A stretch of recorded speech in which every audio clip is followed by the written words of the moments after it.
Ele yüreğinde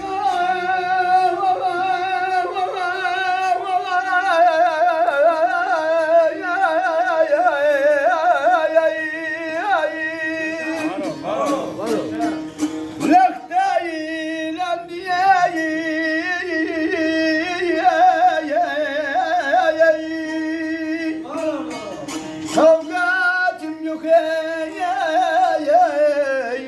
daydaçım Var. Ele yar eğilin koyun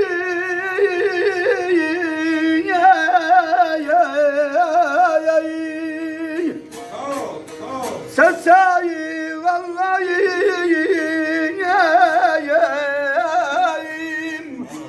Yavrum Hüseyin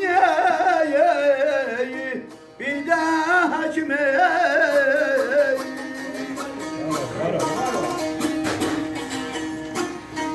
Allah izninle Havrin eyneyim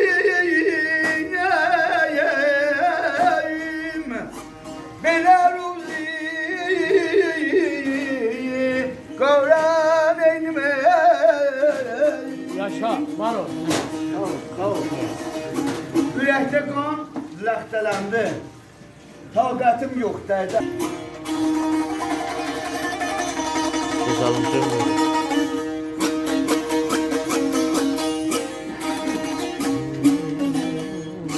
Ele çavir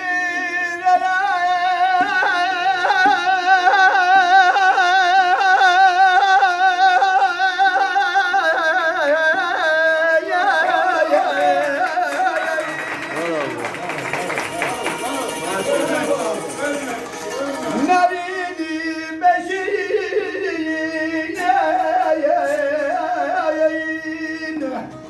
De bismillah Başla işine Var ol.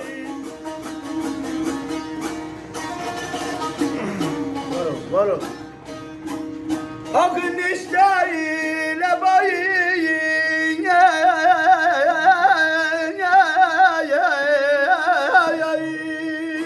Sağ ol. Ümidi başın